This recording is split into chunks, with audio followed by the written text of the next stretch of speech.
예, 공인노무사 민법 시험 기출문제, 권리객체에 관한 기출문제를 한번 보겠습니다. 2020년부터 2024년 사이 이 5년 동안 권리객체도 매년 나왔어요. 한 문제씩. 이 권리객체, 특히 이제 물건이죠. 요 문제는 계속 나온다고 보시면 됩니다. 근데 거의 그냥 점수를 주려고 내는 문제 중에 하나예요. 법 조문 위주로 출제를 하거든요. 그래서 조금만 공부하면 그냥 점수 하나 얻고 가는 겁니다. 그래서 5년 동안의 문제를 같이 보시면서 비교를 해보시면 감이 오실 거예요. 그래서 한 문제 건져간다 생각하시고 한번 보겠습니다. 2020년 문제입니다. 물건에 관한 설명으로 옳지 않은 것은, 그리고 OX 문제죠. 주물과 다른 사람의 소유에 속하는 물건은 종물이 될 수 없다. 자, 주물 종물 이론입니다. 물건에 대한 문제 나오면 주물 종물 이론은 무조건 나와요. 그럼 주물과 종물이 다른 사람 소유인 경우 가능하냐? 결국 이제 법 조문을 묻는 거예요. 결국 남는 건 법 조문입니다. 여기 있는 내용들은 법 조문을 설명하기 위한 것들이니까 여러분 단권화 하실 때 위에 있는 내용들은 하나씩 지워가세요. 지워가시고 여기 법 조문만 머릿속에 남기시면 됩니다. 그게 단권화예요. 그래서 시험 직전에는 지운 부분을 빼면 나머지는 얼마 안 되잖아요. 법 조문만 툭툭툭 이렇게 보면 이 설명들이 머릿속에 회상이 되면서 반복이 되는 겁니다. 회독수 올리는 게 뒤로 갈수록 시간이 짧아져요. 처음에 책 볼 때는 뭐 몇 개월씩 걸릴 수 있는데 나중에 가면은 하루 안에도 전체를 볼 수가 있죠. 반복하다 보면.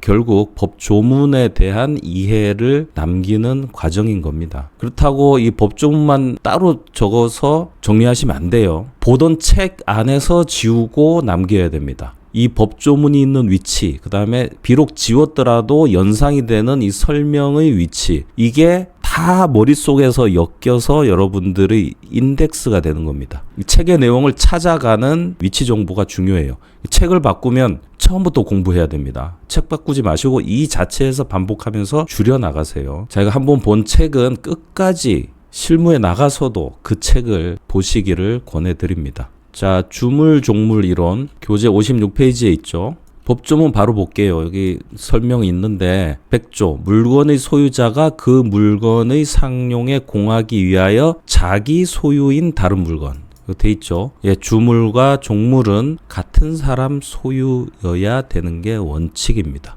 안 그러면 남의 물건이 내 물건의 종물이 된다. 권리를 침해할 수 있기 때문에 이렇게 규정이 되어 있습니다. 그러면 이게 원칙적으로 맞습니다. 5. 주물을 처분할 때 당사자 간의 특약으로 종물만을 별도로 처분할 수 있다. 그럼 주물, 종물 이 100조가 강행 규정이냐 임의 규정이냐 그 말이죠. 임의 규정입니다. 여기 있네요. 다른 합의가 가능합니다. 민법은 강행 규정이 아니면 다 다른 합의가 가능해요. 당사자의 법률 행위로 규정을 배제할 수 있습니다. 약자 보호. 공익적 관점에서 들어와 있는 법 조문들은 강행 규정입니다. 당사자가 합의해도 무효입니다.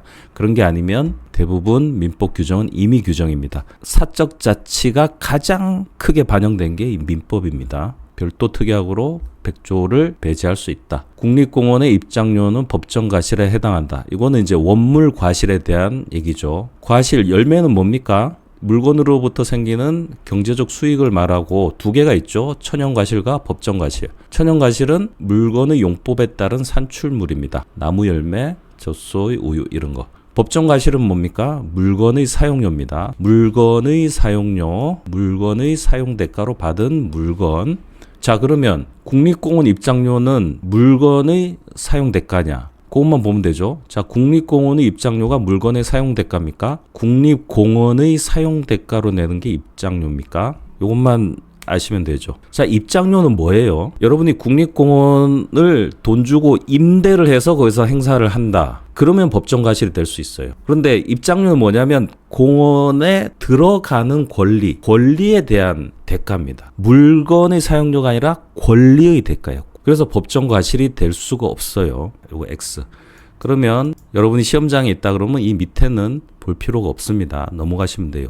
답이 너무 확실하기 때문에 시간 들일 필요 없어요. 여기서 1, 2초 아끼는 것도 중요합니다. 현장에서는. 근데 지금 우리 공부하는 거니까 한번 볼게요. 관리할 수 있는 자연력은 동산이다. 맞죠? 물건의 정의죠. 98조 물건의 정의. 본법에서 물건이라 하면 유체물 및 전기, 기타 관리할 수 있는 자연력을 말한다. 그리고 물건은 부동산과 동산으로 나뉘고 우리 법은 부동산을 정의하면서 부동산 빼면 다 동산이라고 했습니다. 관리할 수 있는 자연력은 부동산이 아니죠. 그래서 동산이 되는 겁니다. 원리로 가는 거예요. 원리로. 제가 여기에 장황하게 이렇게 막 설명을 해놓은 게 원리로 접근하라고 해놓은 겁니다. 그럼 처음 보는 문제도 찾아갈 수가 있어요. 암기를 해버리면 조금만 바뀌어도 풀 수가 없어요. 그런 비효율적인 공부하지 마시고 이 법 조문 위주로 원리를 이해하시기 바랍니다. 물건이 뭐냐 하면 유체물 및 관리할 수 있는 자연력. 그러면 그게 동산이냐 부동산이냐 하면 부동산 빼면 다 동산 이렇게 돼 있으니까 부동산이냐 아니냐만 보면 됩니다. 그럼 부동산은 뭐냐? 토지 및 정착물이다. 토지 위에 정착물이 있을 때 이 토지의 연속 합쳐서 이게 부동산이다. 강의 때 다 다룬 거니까 설명은 생략하겠습니다. 맞고요. 명인 방법을 갖춘 수목의 경우 토지와 독립된 물건으로 거래 객체가 된다. 부동산 할 때 토지에 정착이 되면 토지의 연속이라고 했죠. 근데 그 이 연속을 깨는 토지와 분리하는 방법이 명인 방법이라고 했습니다. 이때는 별도의 거래 객체가 됩니다. 별개의 물건이 되는 겁니다. 2021년 매년 이렇게 하나씩 나오죠. 물건에 대한 설명 중 옳지 않은 것. 주물과 종물은 원칙적으로 동일한 소유자에게 속해야 한다. 예, 같은 지문이죠. 2021년 1번 지문 똑같습니다. 그러니까 여기서 낼 게 많지 않아요. 물건에서는 그냥 점수 주려고 낸다고 보시면 돼요. 동일한 소유자. 이 법 조문을 잘 기억하세요. 주물, 종물. 물건의 소유자가 자기 소유 다른 물건 부속할 때 그게 종물이다. 여기 핵심 단어가 요거죠. 요거하고 상용에 공한다. 요거하고. 요게 핵심인데 이제 이 초보자들은 다른데 눈이 많이 가죠. 특히 2항 종물은 주물의 처분에 따른다. 이런 결과에 집중하는데 요 앞에 있는 전제 조건이 중요합니다. 맞죠? 주물과 종물에 관한 민법 100조 2항의 법리는 압류와 같은 공법상 처분에는 적용되지 않는다. 널리 적용됩니다. 이거 틀렸죠? 공법상 처분에도 적용이 되죠. 권리에도 유추 적용이 되고 이 문장이 낯설 수는 있어요. 일단 여러분은 주물 종물 이론이 권리의 관계에도 유추 적용된다는 건 알고 있어요. 주된 권리, 종된 권리. 근데 갑자기 공법상 처분? 이게 뭐지라고 의문을 가질 수 있습니다. 근데 여러분 잘 생각해 보세요. 지금 우리 민법은 권리의 변동에 관한 겁니다. 이 주물 종물은 뭐냐면 서로 다른 물건인데 주물에 대한 어떤 처분이 종물에 미치는 관계 이걸 설명하고 있어요. 그게 권리까지 확장돼서 주된 권리의 처분이 있으면 종된 권리에도 영향을 미친다.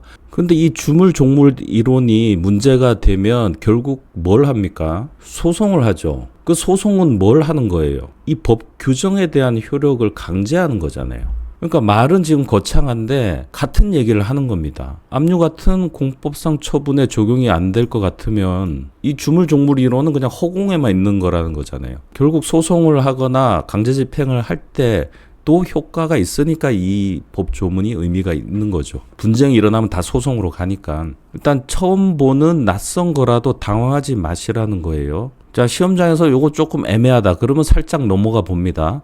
당사자는 주물을 처분할 때 특약으로 종물을 제외하거나 종물만 별도로 처분할 수 있다. 예, 이미 규정이니까 특약으로 배제할 수 있습니다.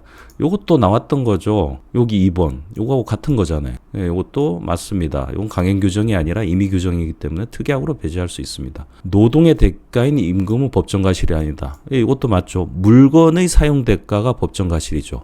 이 노동은 물건이 아니죠. 법정과실은 물건의 사용 대가입니다. 이것도 약간 변형돼 있지만 요 3번하고 맥을 같이 하죠. 법정과실이 무슨 뜻인지 알고 있냐 묻는 겁니다. 물건의 사용 대가가 법정과실이다. 그래서 노동의 대가는 법정과실이 아니다. 이것도 맞고요. 매매 목적물이 인도되지 않았고 매수인도 대금을 완제하지 않은 경우, 예, 매매를 했는데 뭐 물건 집이라고 합시다. 집도 아직 안 갔고 돈도 아직 안 났다. 특별한 사정이 없는 한 매도인의 이행지체가 있더라도 매매 목적물로부터 발생하는 과실은 매도인에게 귀속된다. 매수인이 대금을 이 돈을 안 줬어요. 안 주면 B는 뭘 얻고 있습니까? 이 돈의 이자, 법정 과실을 따먹고 있죠. 예, 돈에서 법정 과실을 따먹고 있고 A는 이 물건의 사용 대가만큼을 이익을 얻고 있죠. 여기도 법정 과실을 먹고 있는 겁니다. 그래서 서로 그를 상쇄하는 거예요. B는 아직 주고 있지 않은 돈에 발생하는 이자만큼 자기가 먹고 A는 이 물건의 사용 대가만큼을 자기가 먹고 서로 퉁치고 있는 상태입니다. 교재는 57페이지고 법조문 587조 매매 계약이 된 후에도 인도하지 아니한 목적물로부터 생긴 과실은 매도인에게 속한다. 매수인은 목적물의 인도를 받은 날부터 대금의 이자를 지급해야 한다. 목적물을 받으면 그때는 주지 않은 돈에 대한 이자가 부당이득이 되죠. 그래서 넘겨줘야 됩니다. 물론 변제기가 지났다는 전제하에. 여기 매도인의 이행지체가 있더라도 해서 조금 헷갈리게 해놨는데 부당이득이 되는 과실을 넘기는 것과 이행지체 책임을 지는 거는 나눠서 생각을 하셔야 합니다. 자, 그러면 지금 3, 4, 5번도 답이 아니고 1번도 답이 아니고 그래서 요 2번이 확실해지죠. 요렇게 문제를 보면 내가 모르는 게 있다 하더라도 다른 지문을 알고 있으면 풀 수 있는 이런 문제가 되게 많아요. 이게 출제의 기교입니다. 어려운 지문을 한두 개 넣었지만 문제를 푸는 데는 지장이 없게 이렇게 만드는 게 이게 기술이라고요. 그래서 처음 보는 거 낯선 게 나왔다고 당황하지 마시라는 겁니다. 아, 내 공부가 짧았나?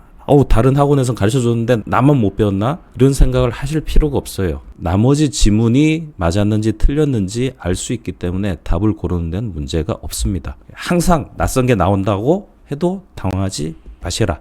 그게 제가 말씀드리고 싶은 취지입니다. 자, 여기서 1, 2번, 4번 같은 경우는 그 전년도에 나온 지문하고 비슷하죠. 이렇게 이제 반복이 됩니다. 2022년도 문제 볼게요. 물건에 관한 설명 중 옳지 않은 것은 특정이 가능하다면 증감 변동하는 유동 집합물도 하나의 물건으로 다루어질 수 있다. 그렇습니다. 양만장, 뱀장어가 막 이렇게 있습니다. 이 뱀장어 하나하나를 다 셀 수는 없는데 이걸 전체를 묶어서 거래 객체로 삼을 수 있죠. 그래서 이 안에 몇 마리가 있든 또 몇 마리가 죽어서 좀 수의 변화가 생기든 상관없이 요 하나를 묶어서 거래의 객체, 즉 물건으로 삼을 수 있습니다. 물론 특정이 가능해야 되고요. 맞고 타인의 토지에 권한 없이 자신의 수목을 식재한 자. 토지가 있는데 남의 땅에 나무를 심었다. 이건 어떻게 됩니까? 토지 연속이 되죠. 부동산의 개념 잘 이해하셔야 돼요. 토지 및 그 정착물이라는 의미가 뭔지 강의에서 매우 강조를 했기 때문에 다 기억하실 텐데 혹시 기억 안 나시면 다시 한번 보시기 바랍니다. 남의 땅에 권리의 근거 없이 나무를 심으면 토지의 연장이 돼버립니다. 이를 부단히 관리하고 있다면 관리하든 말든 남의 땅입니다. 그 수목은 토지에 부합하지 않는다. 부합합니다. 토지의 연장이 되는 거예요. 하나의 부동산으로 연결되는 겁니다. 물론 어떤 계약을 해서 심으면 그거는 계약으로 부합을 막는 건데 그런 거 없이 남의 땅에 나무를 심으면 부합해 버립니다. 토지의 연장이 됩니다. 그런데 남의 땅에 심어도 부합이 안 되는 게 있다 했죠. 1년생 농작물. 남의 땅에 심어도 토지의 연장이 되는 게 아니라 심은 사람 거다. 답이네요. 2번. 밑에 볼 필요 없죠. 그런데 우리는 공부하는 거니까 한번 보겠습니다. 명인 방법을 갖춘 수목은 독립하여 거래의 객체가 될 수 있죠. 이 명인 방법이 부합되어 있던 지상물이라도 이 부합을 차단하는 방법 중에 하나입니다. 요 명인 방법은 2020년 또 5번 지문에도 나왔던 겁니다. 이렇게 계속 반복이 되어요. 맞고 주물종물 관계는 특별한 사정이 없는 한 동일인 소유 물건사에서 인정된다. 맞죠? 매년 반복되죠. 2020년 1번 지문, 2021년 1번 지문, 2022년 4번 지문 다 같은 얘기죠. 똑같죠? 주물종물 법리는 타인 소유 토지 위에 존재하는 건물의 소유권과 그 건물의 부지에 관한 건물 소유자의 토지 임차권 사이. 자, 물건에 관한 주물종물 이론은 권리 사이에도 유추 적용된다. 맞죠? 교재 57조 권리 상호 간에도 이 같은 원리가 적용된다. 현대에 와서는 주물종물 이론은 물건보다 권리 사이에서 더 큰 의미가 있다. 그래서 이 판례를 소개하고 있습니다. 이 판례의 취지하고 같은 지문이 되겠습니다. 자, 2023년도 문제로 볼게요. 권리의 객체에 관한 설명으로 옳은 것을 결국 뭐 OX 문제니까 봅시다. 주물과 종물은 원칙적으로 동일한 소유자에게 속하여야 된다. 맞죠? 요거는 매년 나왔네요. 2020년 1번 지문, 2021년 1번 지문, 2022년 4번 지문에 이어서 2023년 기억에도 소개가 됩니다. 그러면 기억 들어간 거를 고릅니다. 일단 쭉 4번은 일단 아니네요. 그리고 경우의 수를 좀 줄이기 위해서 디귿부터 볼게요. 부동산 매수인이 매매 대금을 완제한 후 대금 좋네요. 근데 부동산은 아직 인도 안 됐다. 그러면 부동산 매도인은 돈도 받고 물건은 가지고 있고 그럼 돈에 대한 이자와 물건에 대한 사용료 법정 과실 두 개를 다 얻고 있죠. 그 하나는 부당이득이 되죠. 그로부터 발생한 과실은 특별한 사정이 없는 한 매도인에게 귀속된다. 매수인에게 줘야 되죠. 현재 부당이득을 얻고 있으니까. 그래서 디귿이 들어간 건 다 빼야 됩니다. 요거 빼고요. 요거 빼고. 그러면 두 개 남았네요. 두 개 중에 하나 고르는 겁니다. 근데 이 니은을 보니까 처음 보는 게 있습니다. 이렇게 이제 판례가 모처럼 하나씩 이렇게 나올 수는 있어요. 분묘에 안치되어 있는 피상속인의 유골은 유골이 누구 소유인가 제사 주재자에게 승계된다. 이런 판례가 있어요. 제사를 담당하는 사람이 유골에 대한 관리 처분권을 갖는다. 그런 판례가 있는데 상식적으로 그래야 되겠죠. 제사를 주재하는 사람이 거기에 대한 관리 처분권을 행사해야 될 거 아니에요. 이런 판례가 있는데 이런 판례를 맞추겠다고 판례를 따로 모아서 달달 외우는 거를 여러분에게 권하지 않습니다. 일단 아는 범위에서 답이 아닌 걸 제거하고 두 개가 남았을 때 여러분의 생각을 그냥 믿으세요. 처음 보는 낯선 게 이렇게 나올 때 당황하지 마시고 과감하게 답을 고르시면 됩니다. 모든 걸 100% 알고 들어가서 시험 치는 게 아니고 아무리 공부를 해도 누구에게나 모르는 지문이 나옵니다. 조건은 똑같은 거예요. 이거 딱 나왔을 때 나 공부 안 한 게 나왔어. 다른 사람들은 다 배웠을 건데 나만 모르겠네. 난 틀릴 것 같아. 이러지 마시라고. 읽어보세요. 무덤에 있는 유골. 요게 이제 제사를 담당하는 사람이 바뀌었을 때 승계가 되지 않는다. 이게 자연스러워요. 제사 주재자한테 관리 처분권이 간다는 게 자연스러워요. 조금이라도 마음 가는 쪽을 골라서 답을 고르시면 됩니다. 이 기회에 이런 판례가 있구나 한번 그냥 봐두시는 정도면 되고요.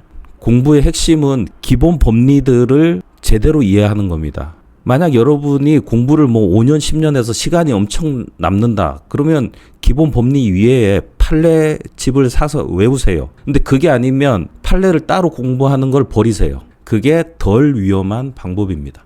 요 기억과 디귿은 앞에 나온 거죠. 2021년도 5번 문제에서 나왔죠. 이렇게 반복됩니다. 이 반복되는 건 다 여러분이 했던 겁니다. 자, 작년 문제를 볼게요.